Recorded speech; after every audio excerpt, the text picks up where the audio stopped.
Oh, I need the mic for the recording. That's what somebody said. Okay, and I guess to save my voice. Anyway, welcome. It's not on. Hello. Thank you. We don't usually use mics, faculty. Anyway, it's great to be here, and it's great that all of you are here. I know this is the highlight of the alumni weekend to see Rich Felder and Ron Rousseau. So I am not going to introduce them, but I'm going to introduce Lisa Bullard and Russ O'Dell, who are going to introduce them. I guess it's just I don't know that. Okay, so I'm really pleased to introduce Lisa. Lisa is a 1986 bachelor's degree from chemical engineering here at State, and then she did her PhD at CMU, and then she worked for 10 years at Eastman, and then in 2000 she came back as a research professor. She was the first research professor who was promoted to full research professor. She's won teaching professor. Yes, she came back as a teaching professor. And she was she was the first to be promoted to full teaching professor. She has won so many awards. She won the first inaugural award for teaching professors at the university level, which was 2 years ago. And I think everybody thinks she's the mom of the department. And actually, most of the students think she's department head. Which is fine, because I have never, ever in my 3 years as department head gotten an undergraduate in my office complaining, which that is like a miracle, and that is an attestation to how great Lisa is and how wonderful she does her job.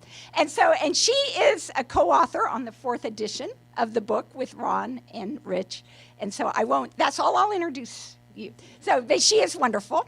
Now, I'll introduce Russ. Russ is a 1975 bachelor's degree, 1978 PhD. He did his PhD with Ron. He actually did undergraduate research with Ron. Russ worked, then he went to Celanese, Hoax, COSA. He had a long career.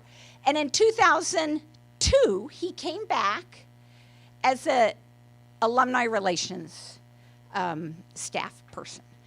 Full-time, and then now he's part-time. So any of you, please tell him to stay on, because we need him. Our endowment was, I think, $4 million in 2002, and it's now $18 million. And I'll just say that he did not bat an eye when I said that my goal was $10 million for the centennial fundraising.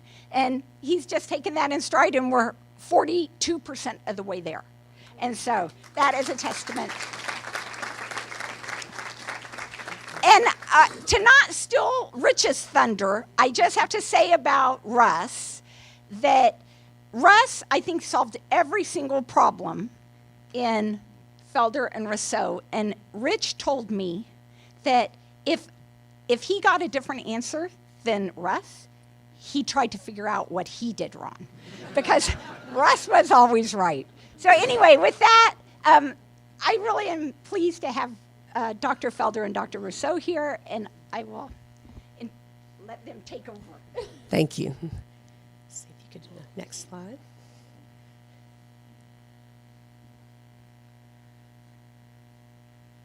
Thank you, Cindy. Waiting for the next slide. No, not that slide. Mm-hmm. That's okay. So there was a scrolling presentation that had a slide with these 4 books. So if you brought your book, hold it up. Oh my gosh. I hope you're ready to sign some books. Okay, hold them up. Hold them up.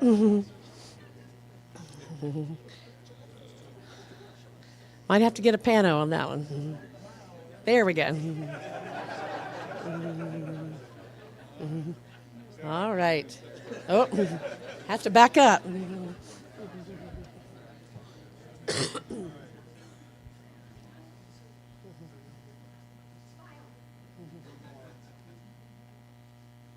Awesome. Thank you. Yeah.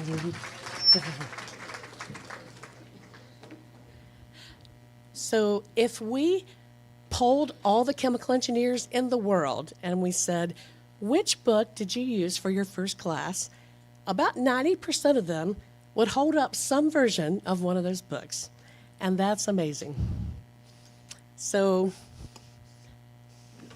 yeah, I'll hold up mine with its janky little cardboard tabs. So, but before I introduce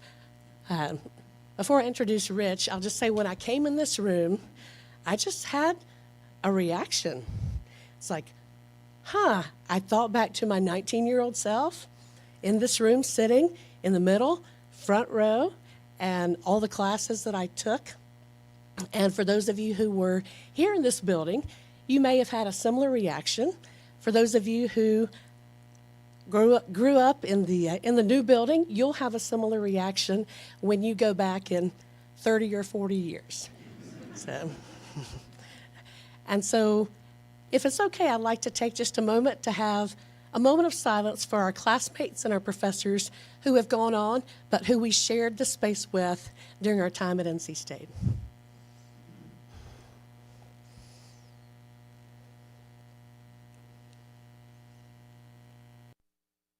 Thank you. All right, it's my pleasure to introduce my friend and colleague, Rich Felder. I never had him for a class. His class always filled up, so I got somebody else. No names, but you know who I'm talking about. But Rich had a stellar 30-year career at NC State. If you'll go to the next slide. Thank you. From 1969 to 1999. And for the first roughly half of his career, he did traditional technical research and did the whole tenure track thing and got tenure. And then in the mid-'80s or so, he pivoted toward more of a focus on engineering education, which had become his interest and his passion. And at least one or two lucky classes or cohorts were lucky enough to have him for many, many classes. And they know how special that was for them.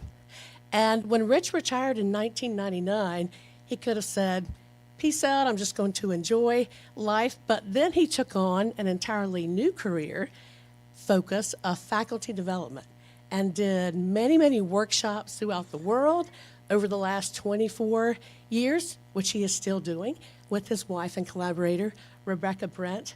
Because if you think about the leveraging impact of, I can teach a student, but if I teach a faculty member who teaches 100 students per year for 30 years, what's the impact of that?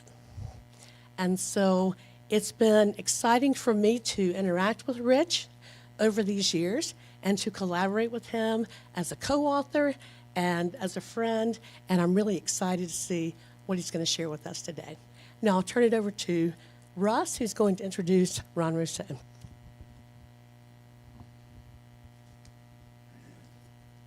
I think we're all losing our voice. So it's my extreme pleasure to introduce Dr. Ronald W. Rousseau.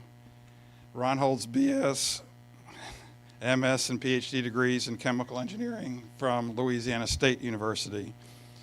He was a chemical engineering professor here from 1968, I think, to 1986, before being lured away by Georgia Tech to be chair of their School of Chemical Engineering. Our department lost big with his departure. When Ron joined the School of Chemical Engineering at Georgia Tech, it had a national ranking similar to ours, about 20 in the country.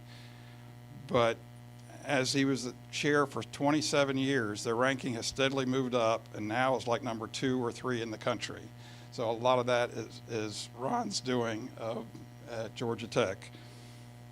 Ron has received numerous awards such as the Founders, Warren K. Lewis, and the Gerhold Awards from the American Institute of Chemical Engineers. He's a fellow of both the AICHE and the American Association for Advancement of Science. And he received the Lifetime Achievement Award in Chemical Engineering pedagogy from the American Society of Engineering Education. And as everyone knows, Ron is the co-author of the most used textbook in chemical engineering, Elementary Principles of Chemical Processes. Somehow, Ron's bio omits that he was a talented athlete. He was a starting catcher for LSU's nationally ranked baseball team. When we had a faculty graduate student game, and I know Vinay remembers this very well,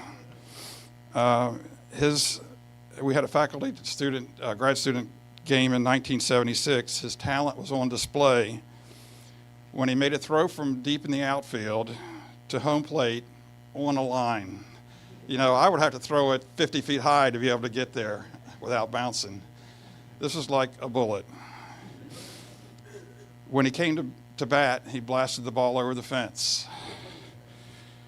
Ron was also great in basketball, tennis, and water skiing. The 1974 chemical engineering seniors, is anyone in the 74 class here? Yeah, they're probably embarrassed. They challenged the faculty and grad students to a game of basketball. And of course, they were thinking they would easily win. However, they were surprised when the Ron Rousseau-led team crushed them. Ron is the proud father of 3 sons. Ron Jr., who celebrated his birthday yesterday. I won't say how old. Second son, David, AKA Lightning.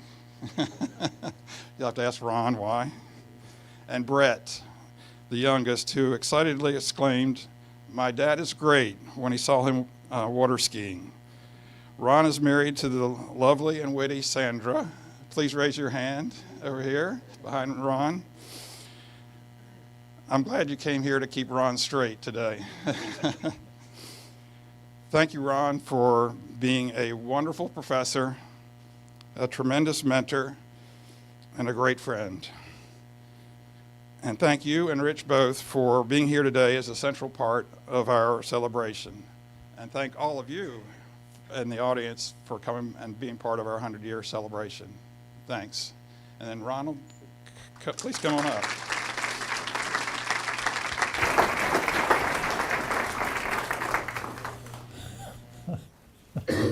Thank you. Oh, you really much. I got this thing. I wish I could say that everything Russ said was true, but it wasn't. It's close enough, though.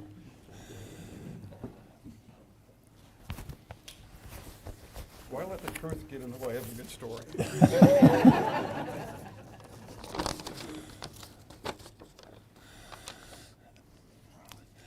I attended a seminar when I was here, given by Alan Michaels. And Alan started his seminar by reading the first 2 paragraphs.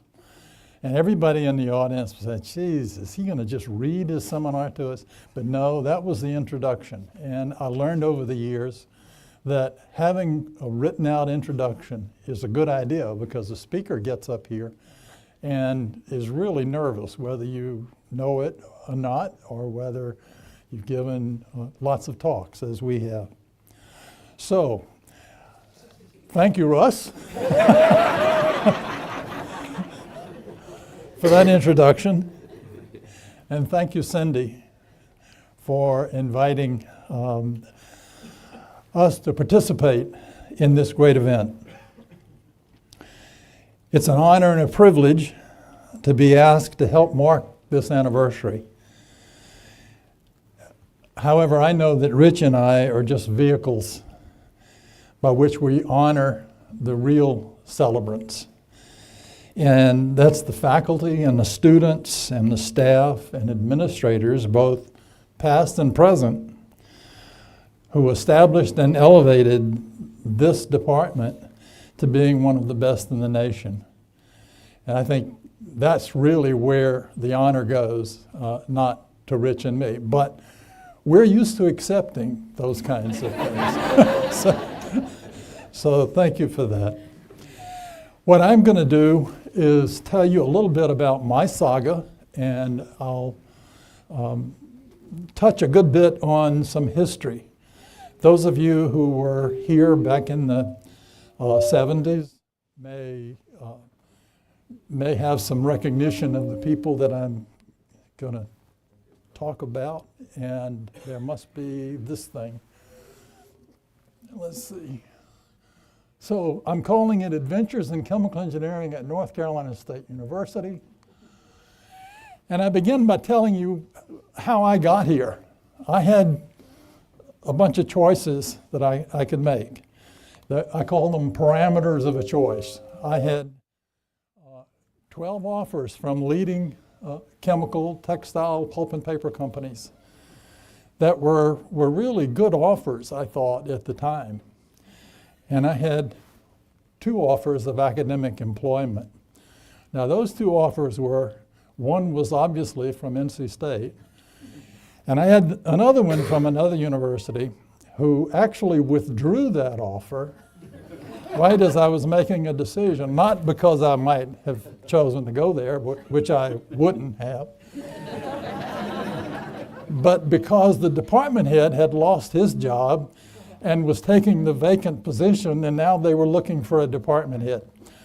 So really, I had one choice for academic employment if I wanted to go in academia, and that was a late decision on my part. And I made one of the best decisions I've ever made. I came to North Carolina State University, and I did that primarily because I had 0 offers from Major League Baseball.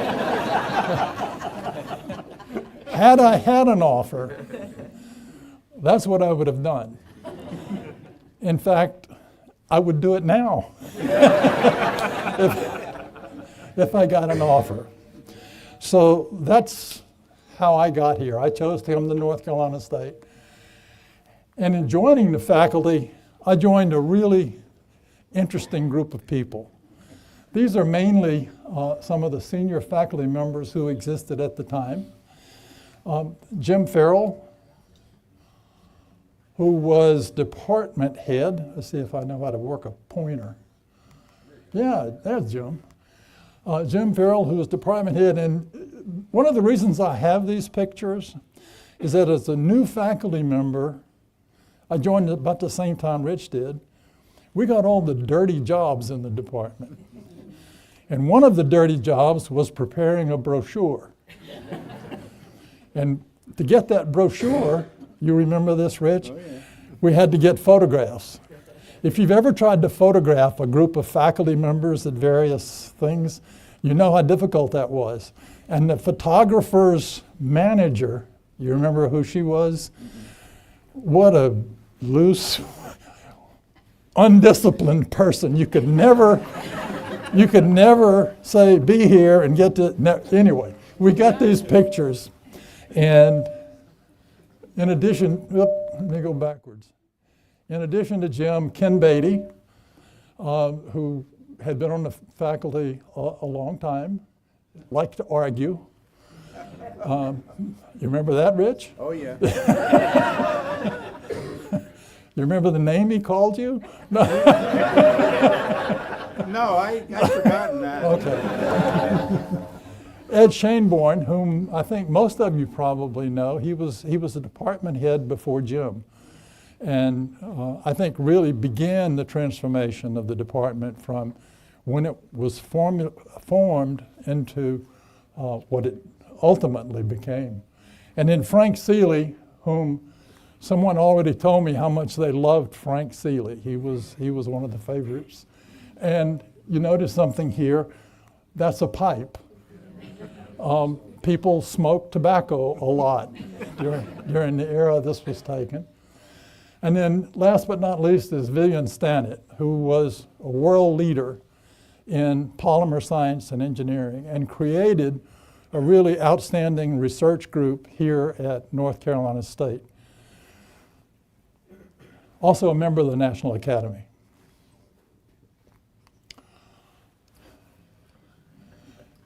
We come next to another member of the National Academy, Warren McCabe, who co-author of the famous book on unit operations, co-author of the the method for doing stage-to-stage calculations, the McCabe-Thiele diagram, which he did as a graduate student.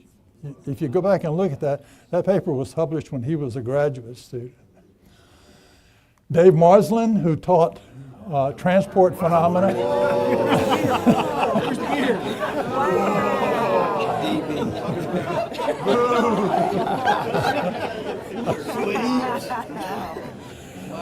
Dave Marslin, who held class. He's the first one I have up here that I wanted to illustrate for those of you who have forgotten. Chalk, blackboard, and Dave's look. Don Martin, who was the chief analog computer person in the department and also taught process control. Robin Gardner, who had a joint appointment in chemical engineering and in nuclear engineering. And then Hal Hoffenberg. Hal is posed here as you often saw him, with a phone next to his ear. That is a telephone, by the way. Hal was part of the group that Vivian Stannett created when he came here, and was also one of the chief participants in that polymer science and engineering group. And then the third member of the polymer science and engineering group was Ed Stahl. So that was the faculty that existed when the New Yorker and the boy from Louisiana showed up. Now, I show this for several reasons. One is to show how handsome Rich was, and still is. Another, to show how neat he kept his desk. And then you see this little thing, whoop, I'm losing the pointer. This little thing right there, that was so you could pass a telephone back and forth between offices. We often had to share telephones. It was so expensive. And then right below that, you know what that is? Pencil sharpener. That's a pencil sharpener. That's so Rich could write with this pencil.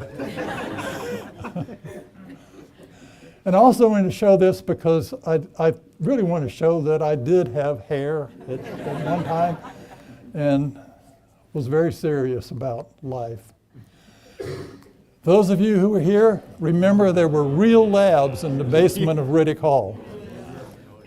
Now, this was about the time that I took up the hobby of photography, and that's why I have these. I was looking through them the other day, and I saw these, and there may be some of you in these pictures.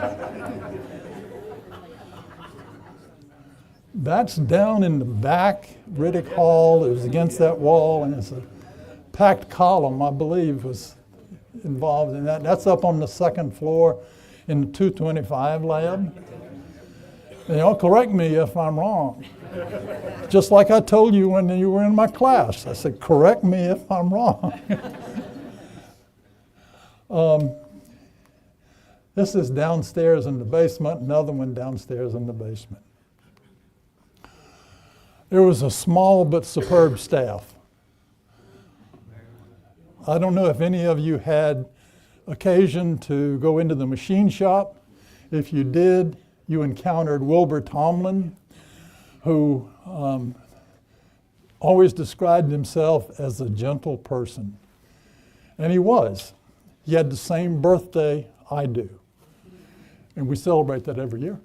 And then Marvel Mitchell lived up to her name. She was a real marvel, and the head secretary who ruled the main office with a firm hand. And despite my best efforts, I could not find a photograph of the great Mary Wade, who typed every word in that first edition.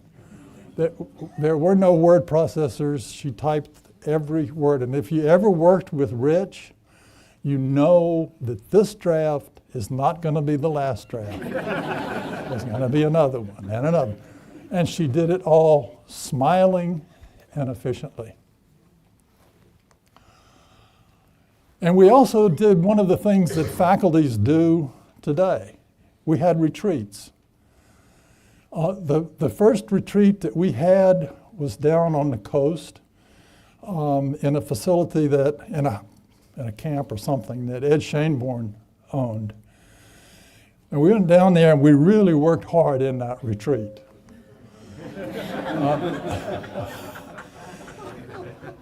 Jim and Frank are talking about something in the undergraduate laboratories.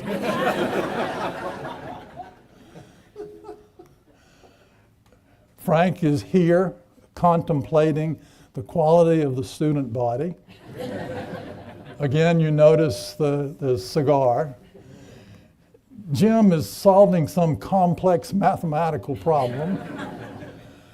And Hal, and I'm sorry that Hal is blurred in this photograph. I had the camera on a tripod and ran quickly and got in the picture, but Hal moved. And you can see that he was the resident chef and we ate well. Although our choices in wine leave something to be desired.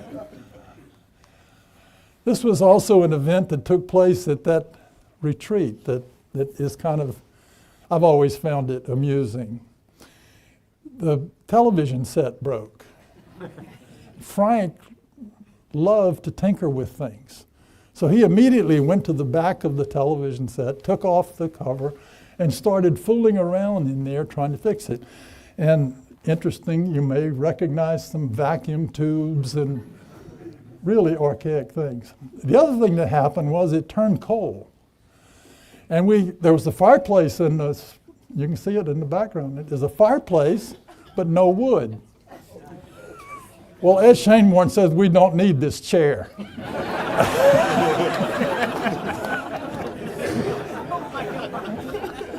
And proceeded to create some firewood, which we enjoyed very much. Things changed. The department was growing. I was privileged to be part of a lot of the hiring processes that took place. I was on the search committee for new faculty. Ruben Carbonell joined. Pete Fedke, who I saw earlier. The great Carol Hall. Peter Kilpatrick went off to be a dean. Bill Corus, whose path I got to cross several times. Bill was here. He was a University of Texas graduate and had a great research program, and people here thought the world of him, but he wanted to go back to his home alma mater, so he left. Well, when I went to Georgia Tech, one of the things that I wanted to do is to hire some really outstanding people. And it turned out that after several years, Bill was not happy with his choice. And I just was perfectly timed to bring up the subject about moving again. And so he wound up coming to Georgia Tech. So since I was involved with the search committee that hired Bill here, and I was a school chair when I hired him at Georgia Tech, he's responsible for two good decisions that I made. And P.K. Lim, the aforementioned Alan Michaels, Dave Ollis, Hubert Winston, John Setzer, and Mike Overcash. These were great colleagues that I had at about the time that I made a move to Georgia Tech. And that was a very difficult decision on my part. I thought I would like administration. There are a lot of administrators who hang their head about the job they have to do. I think it's a great job, and the person who convinced me of that was Jim Farrell. He told me that it was the best job in the university, and the reason it was the best job is that you could actually create a program and build things. And as an engineer, of course, that was something that's very appealing. So Jim was important. I got to see Hal as department head. I took a lot of experience from the people here when I went to Georgia Tech. And I think it contributed to whatever success I had there. And while all that was going on, Felder and Rousseau took on a challenge that would alter our futures. And that's this book. And I think Rich is going to tell you a lot more about that book. And I won't go into very many details except to say it did exactly what I'm claiming here. It altered my future, and I think maybe, oh, Rich. He always does this to me.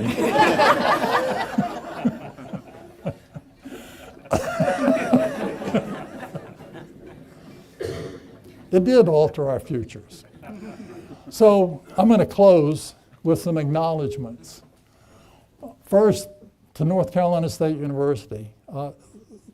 The university gave me an opportunity and I've put it in a published autobiography, so I can't really say that I'm only saying it to you. I mean this.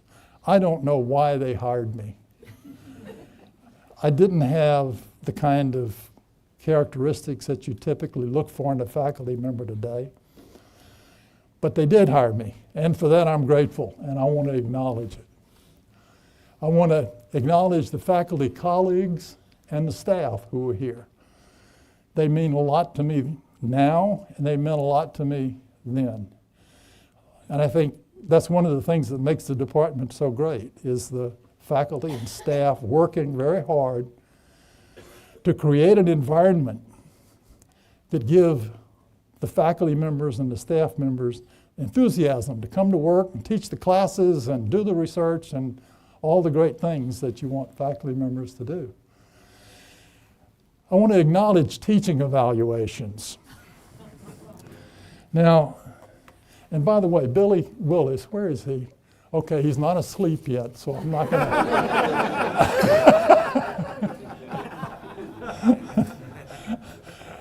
I'm not going to tell that story. So teaching evaluations. I could tell lots of stories about reading through teaching evaluations, but the one story I want to tell took place in this room. I think it was the last course I was teaching here, CHE 421, and I was reading teaching evaluations, and one student said, "You're a great teacher, but get rid of that tie with the horses on it."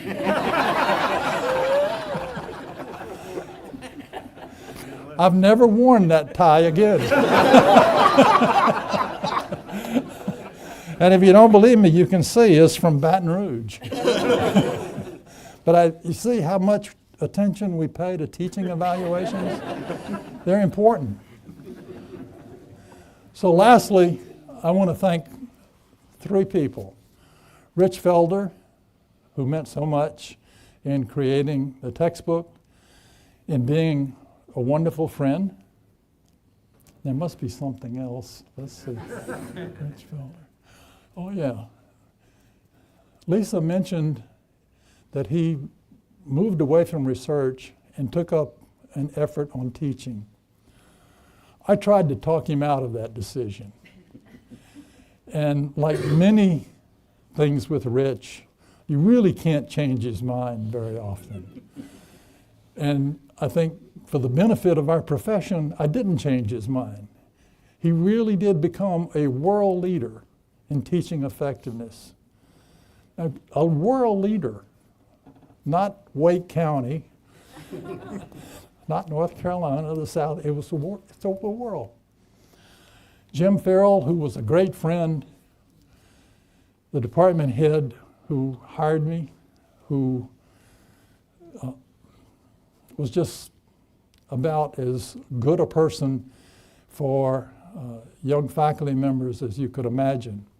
He took a gamble on Rich and me in writing that textbook. And I think Rich will probably say more about that, so I won't go into the details. And finally, Warren McCabe. When I came here my intention was to do research in the group with Vivian Stannett and Al Hoffenberg and Ed Stahl. They really didn't need another wheel on that automobile. Warren McCabe was younger than I am now, but at the time he seemed really old. Was looking for a young faculty member to work with him, and in the area of crystallization. And I said, well, this sounds like a great idea.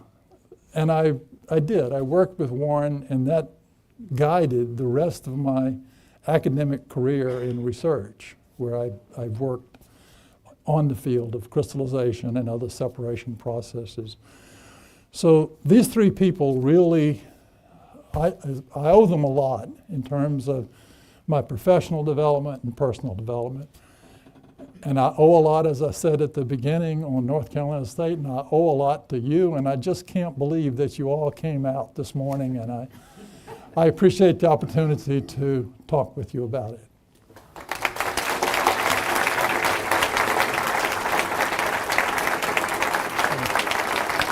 Thank you.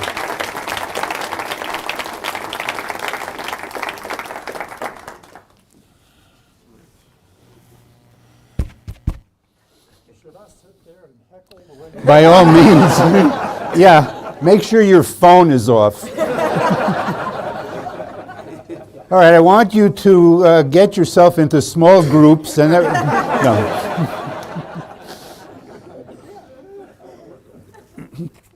So I also believe in planning ahead for whatever you're planning on saying.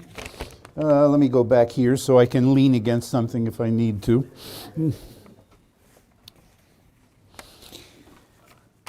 So before I get into what I had... I don't want you to be confused. Let me move. Let me take away what I wrote.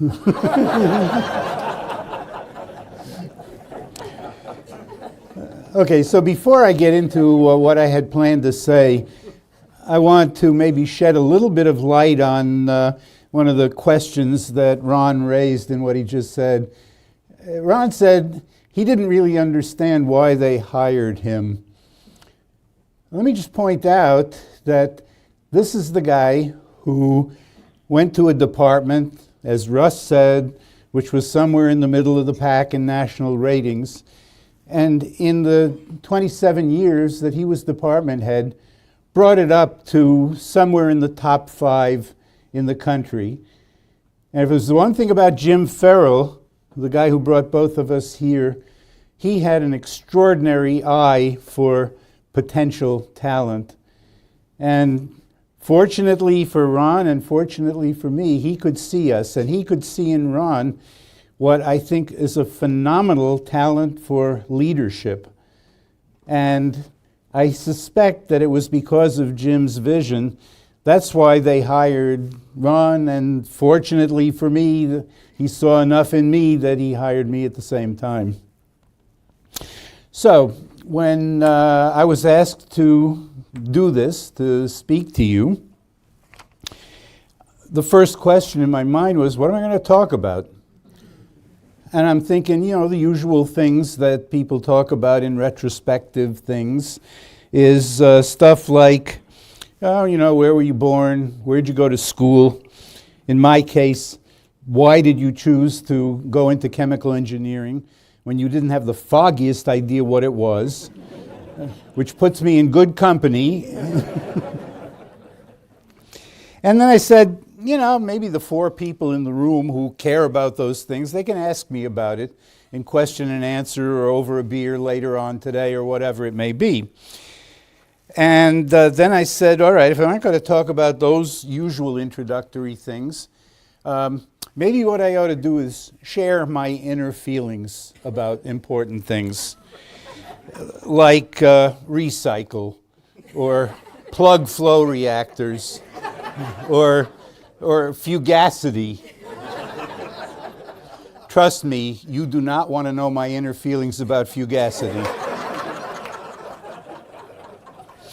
Okay, so if I'm not going to talk about those, and which people can also ask me about, what am I going to talk about?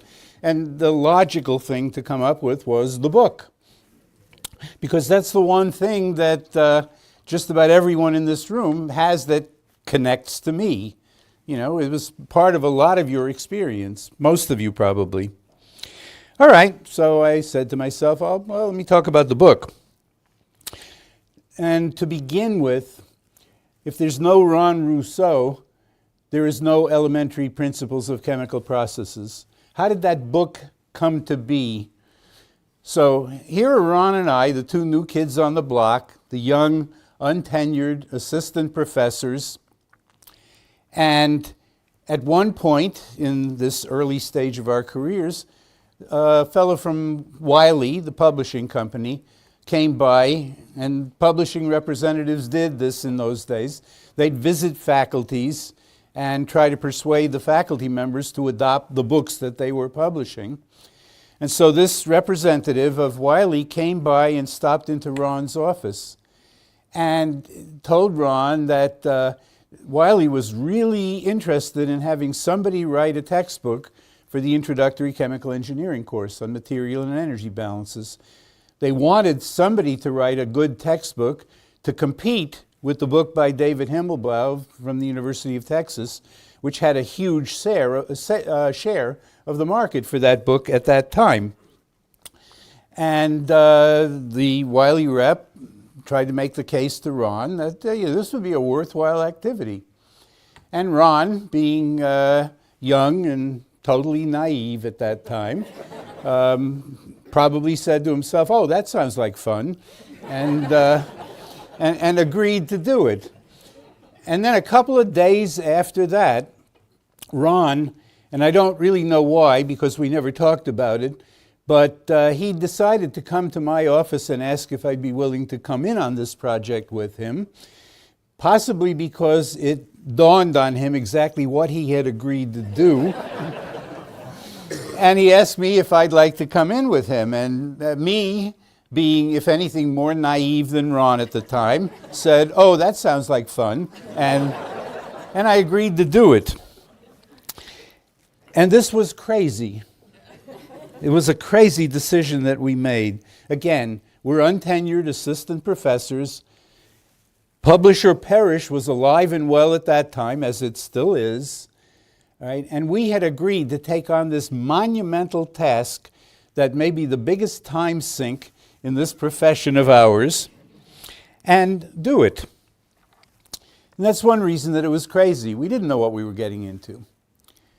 Another is what happens to new textbooks. Some of you may not have ever thought about this, so I'll tell you. Here's what happens to almost all new textbooks. The book comes out, it's published. Libraries buy it, so there's this big spike in sales in the initial publication, first edition. And a few schools, maybe including the one that the authors teach at, adopt the book. And so there's like a spike in sales in the first year. And then for the overwhelming majority of new books, it just dies. Sales plummet in the second year, and in the first few years, the book just sort of disappears.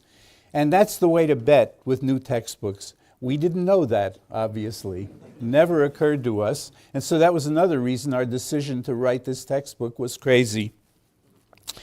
And we got a lot of warnings from our colleagues, all right? That's nuts, what you agreed on to do. You're going to spend your lives writing that book. In the time it takes you to write that one book, and a textbook in our business counts as one publication. So it turned out in the end that this book, that one right there, we started working on it in the fall of 1972. The book came out in the spring of 1978. That's 5.5 years of hard labor on this thing. We could have written 50 journal articles in that time, publish and perish, but again, you're naive and you sometimes do crazy things. Jim Farrell, our sainted department head, was among those who warned us about what we were getting ourselves into.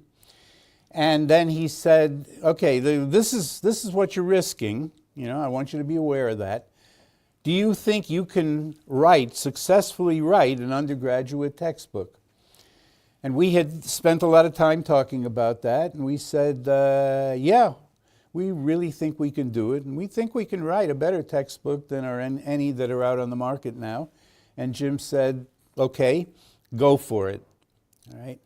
And he continually gave us support for the years that followed, and if it weren't for Jim Farrell, this wouldn't exist either.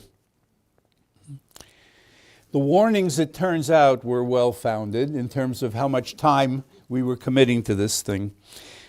The first edition has 571 pages, 491 chapter-end problems, some of them not trivial to solve, most of them not trivial to solve, and a solution manual in which you have to laboriously write out the detailed solutions of every one of those 491 problems.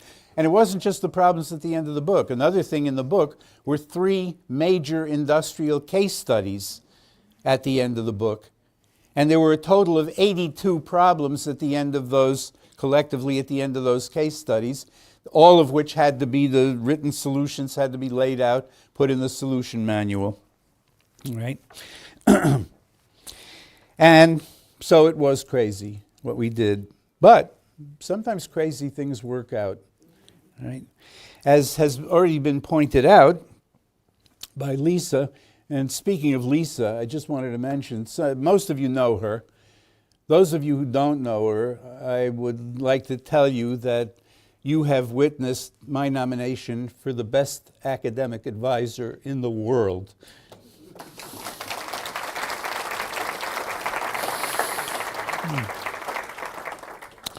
So anyway, it took that long, and we're laying out all those problems, and the chances were that it was going to fail, like most new textbooks, but it didn't. And as Lisa pointed out, in the first 2 years of EPCP, it held something like 70% of the market for introductory textbooks.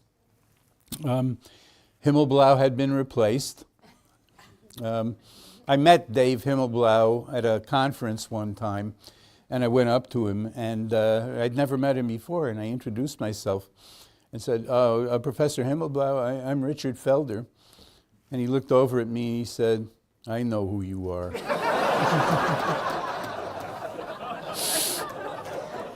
So we had 70% of the market, and it's 46 years later now, and the book, and I'm patting Ron and me on the back now, but just to put the whole thing in perspective, the book still has between 70 and 90% of that market, and it exists in 4 translations, and so it's been used in countries where the language is Spanish and Portuguese and Chinese and Korean. It's been successful, to put it short. And if we had, when we were talking to Jim, when we were first contemplating the book, and somebody said, well, how well do you think it'll do? If we predicted anything like that, all right, then whoever we were talking to would have said something like, what have you been smoking? And can I have some? This was the 70s, all right? Figured nobody does stuff like that anymore. Okay. How many of you, so in the years that we were writing the book, right, before the book came out in hard copy form, we had manuscripts, drafts of the. How many of you used the drafts of those manuscripts? A bunch of you in the room. So the next thing I want to do is apologize. So those drafts, what Russ said about, Lisa said about, somebody said, I don't know, the phone rang, it just blew everything out of my... But the comment about Russ never making a mistake, this is true, all right? Russ is the most perfectionistic chemical engineering student I have ever seen. And the story about I'd solve a problem, he'd solve a problem, if we don't agree, I go back and find out what I did wrong. That was absolutely true. All right? That is how it worked. But Russ wasn't drafting those manuscripts of the text that before the book was published. And there were mistakes. And the first group to use them, whom I refer to as the lost generation, we never got to energy balances. We spent so much time on everything before that, we never got it. And I'm just hoping and maybe taking for granted that somewhere along the line they learned how to do energy balances. But it wasn't because of us. All right, but what we did in those early stages, before and after the book was published, is we made an offer to the students. We said, if you find a previously undiscovered mistake in the book and let us know what it is, we'll give you a quarter, 25 cents. I figured, it's worth an investment of a few bucks to get these mistakes out. When the number of mistakes they found exceeded 100, we realized exactly what we had done. It was still a really good investment. Okay, so the next question that people ask about how the book happened was, okay, well, there's two of us authors. Who did what in the book? Who was responsible for the different parts? And the answer, the main answer to that is we have no idea. Because the way the book was written, one of us would draft something, pass it over to the other one would hack it over, make changes, suggest alterations, pass it back. We go, you did the hacking. I did a large share of the hacking, but not all of it. All right, so we go back and forth, and by the time we finish and get something we both agree on, nobody could tell anymore who did what. But there are some exceptions that I want to tell you about. As Ron pointed out in his slides, we come from different backgrounds. All right? I come from New York City, the land of kosher delicatessens. Ron comes from Baton Rouge, the land of crawfish étouffée and beignets. And you can tell these backgrounds by looking at all of the chapter end problems. So, if you were reading one of the problems in the back of the chapters in the book, and you see a character named Horatio Meshuggah, or Ludwig von Schlemazel, that's me. If you see a character named Therese Lagnappe of the Bro Bridge drug company, Bro being spelled B-R-E-A-U-X, French ending, that's Ron. The industrial case studies. We got a lot of reviews when the book first came out. Really, really good reviews, very complimentary. And I think maybe the one feature of the book that got the most praise in those early reviews were those case studies, because it was unheard of. No other book had serious industrial case studies of chemical engineering that utilized the material in the book. Totally Ron. His idea to put them in, his writing for the overwhelming majority of the content of those chapters, his solutions. And you'll never know that from anything you read in the book. All of you know it now.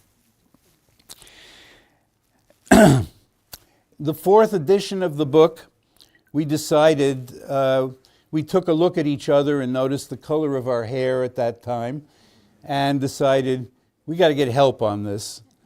And so we turned to the best academic advisor in the world, and we invited Lisa to join us as the co-author of the fourth edition, which she did. A fifth edition is planned now. We're working with the publisher on it.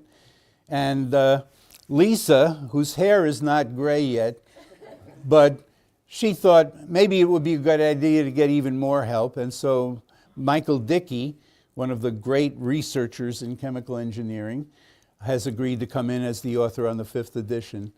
And we have great hopes for that, how that's going to turn out.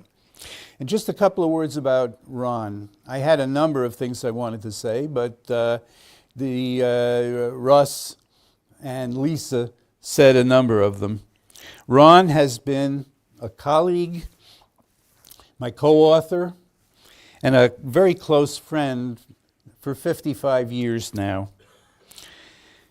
At North Carolina State, working with Warren McCabe, he became one of the top researchers in the country in his areas of specialization, crystallization mainly and other unit operations.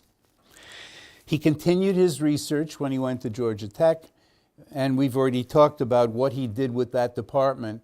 He got there, he started hiring, looking for talent everywhere in the country, persuading a lot of incredible talent to join the faculty at Georgia Tech, and what he did with that department and how it ended up when he finally retired as chair, you've heard about. Right.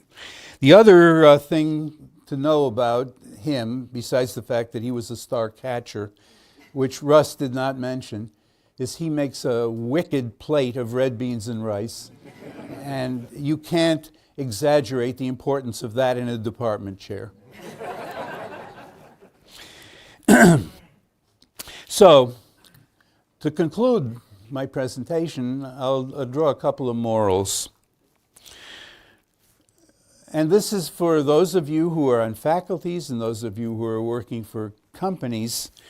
Things like getting research funds if you're on the faculty, figuring out ways to make greater profits for your company, very, very important to career advancement. And that's really what we're supposed to be doing in our professions. But there are other things that are important in terms of your own satisfaction with your career. Maybe the biggest one is doing work that excites you, that you really enjoy doing, and that you're really good at. And that's just as important as getting the grants and raising the profits and so on. And my definition of success in a career is figuring out a way to do both of those things. And those who have done that are generally going to be happy, satisfied people for their entire lives. Second moral is that no matter what you're doing, working for a company, working on a faculty, anything else, right? Sometimes you may get an idea that's considered crazy, right? You know, somebody would say, why would you want to do that? Here's all the reasons you shouldn't do that. It's going to take too much time, it's probably not going to work, and so on. If you are in that position, if you get an idea like that, and it meets several criteria. One, whatever your idea is, it's worth doing. It's going to help people, it's going to help the profession, it's going to help society, right? So that's one criterion. It's something that's worth doing. And two, you are reasonably confident, knowing yourself, that it is something you can do and do successfully. So if you come up with one of these crazy ideas and it meets those criteria, the moral is, do it. And on that somewhat hopeful note, I'll conclude my remarks and look forward to interacting with all of you as the day goes on. Thank you.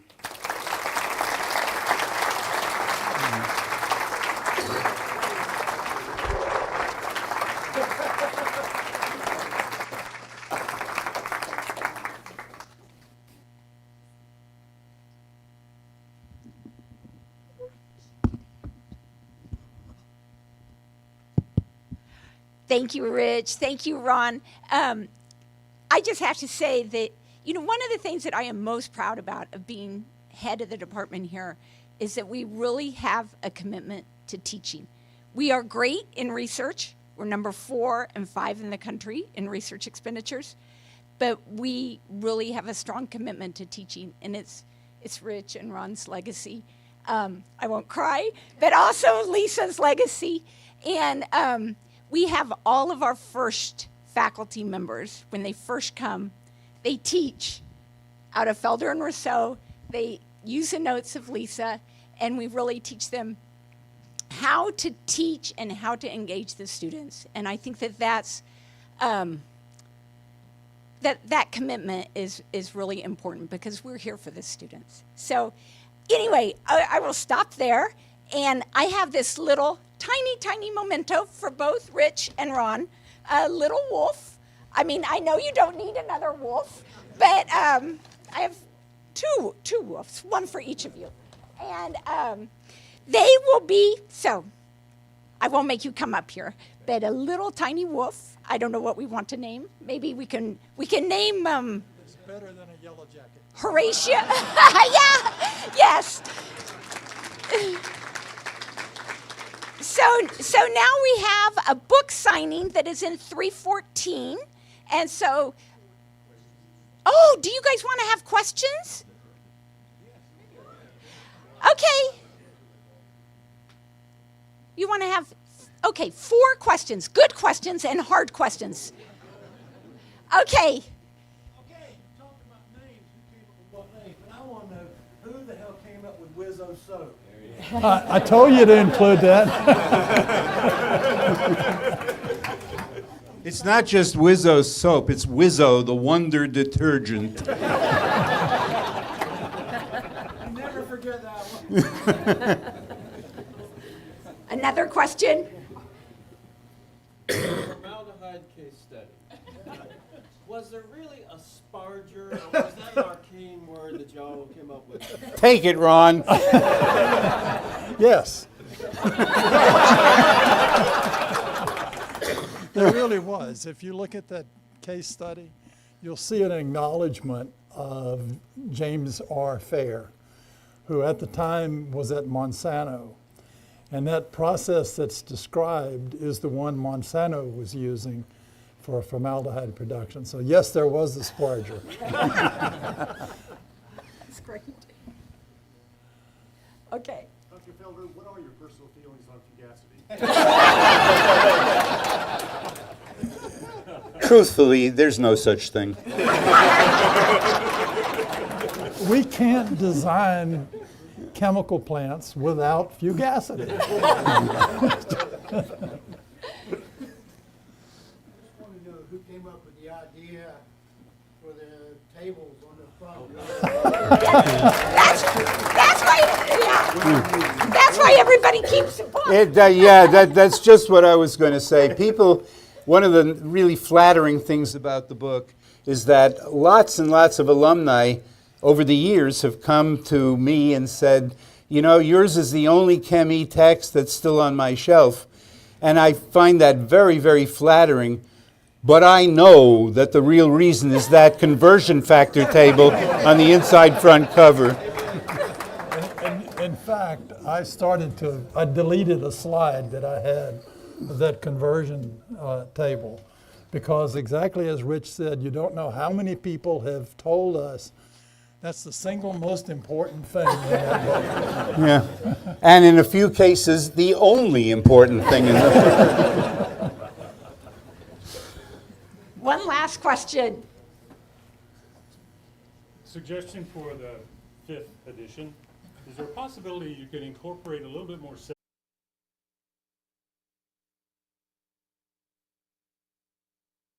We're done with the picture. You guys, now there's book signing in 314 around the corner past the registration table near the bathrooms. And then there's lunch in the atrium. And if you forgot your book, we have stickers that we will sign the sticker, and you can take the sticker home and stick it in your book. And you can go to lunch, or you can go